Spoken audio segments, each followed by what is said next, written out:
पुढारी किती 15 26 आता टाळ्या वाजवाय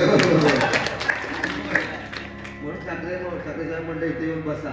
पंचायती पंचायत कुठं बसायचं? बरं सगळ्यांनाच बसायचं असतं खुर्चीवर.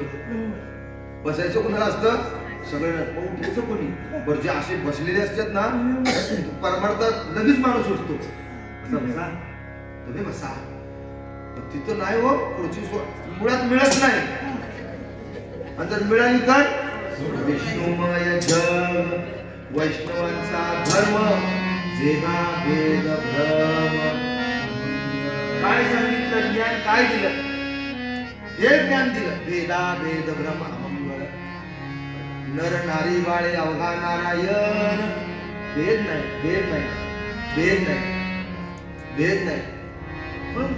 बघा मनामध्ये विचार येतो ना, विचार आला ना तिकडे नारायण आला पाहिजे. विचार आला की तिकडे नारायण आला पाहिजे. विचार विचार विचार आला तो विचाराची जात बघायची. तो कोणत्या जातीचा आहे? बासमती आहे का इंद्रायणी आहे? तांदूळ बघतो ना आपण. तसा विचाराची जात आपल्याला पाहता आली पाहिजे. विचार पाहता येतात आपल्याला.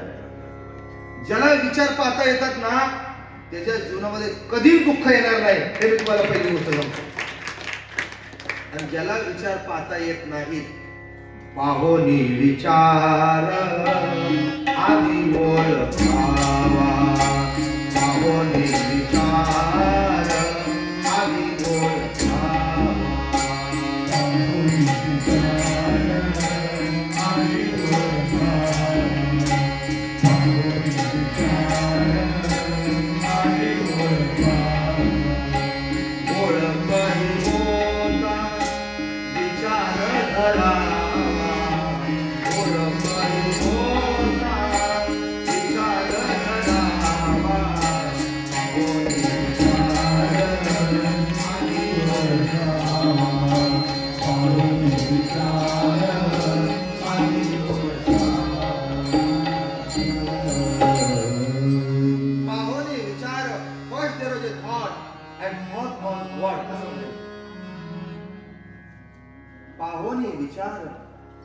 विचार पाहायला शिकलं पाहिजे. विचार पाहायला जर शिकायचं असेल तर बोललं कमी पाहिजे. माणसं बोलतातच एवढे ना की मनात निर्माण झालेले विचार पाहायला सवडच मिळत नाही. म्हणून पाहोनी विचार. विचार आला की पाहायला शिकलं पाहिजे. आणि त्याची आपण त्याला ओळखलं पाहिजे. हा कुठल्या जातीचा आहे? हा चांगला आहे का वाईट आहे? आपल्या मनात आलेला विचार अनोळखी बाई आहे. प्रवासामध्ये एखादी अनोळखी बाई सुंदर पुरुषाच्या बद्दल सांगतो. तिच्या मनात विचार येतो काय सुंदर बाई आहे. तिथंच आपण विचारायला बघितलं पाहिजे. विचार बाई सुंदर आहे बरोबर. अरे सुंदर देवाची ती निर्मिती आहे. ते लक्ष्मीचं रूप आहे.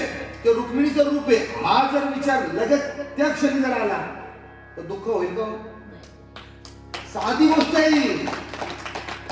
सुंदर सुंदर काय पुरुष पण सुंदर असतात. आता आमचा प्रभू राम सावळा होता. शेजारी गोरा पण होता. पण सीतामाईचं कोणाकडे लक्ष गेलं? सावळ्याकडे गेलं. मी का सांगतोय म्हणजे इथंच आपला संसार सुखाचा करण्याचं शास्त्र आहे हे. रामायण नुसतं किती पण दळलं ना तरी काय नाही हो. रामायणातला राम कोण? रामायणातली सीता कोण? रामायणातली अहिल्या काय? रामायणातला तो कोण?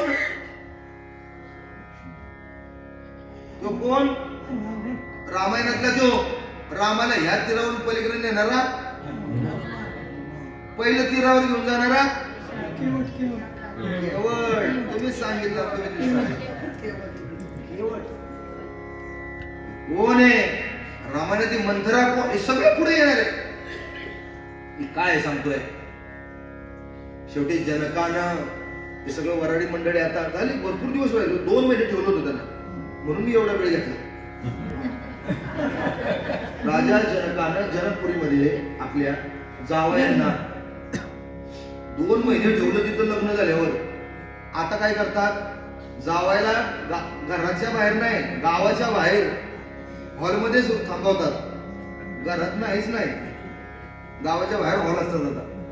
तिकडं आला जावाय, ते लावली हळद, हळदच लावून जावा येतो.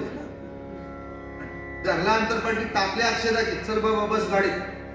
मुलीला पण मोठी काय असते, मुलीला काय नाही, आताच्या मुलीला काय नाही,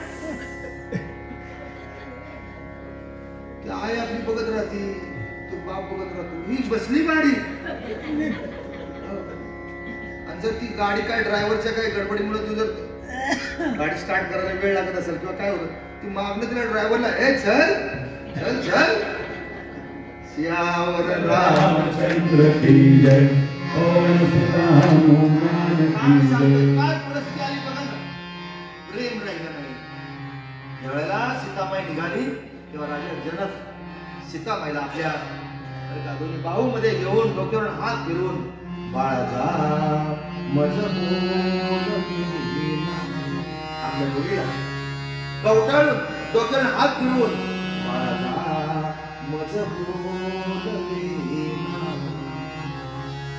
दाताला गळा बाळाचा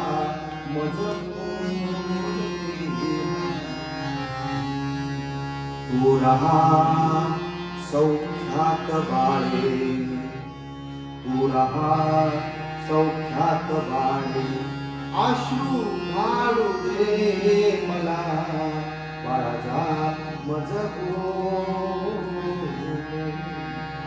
शब्द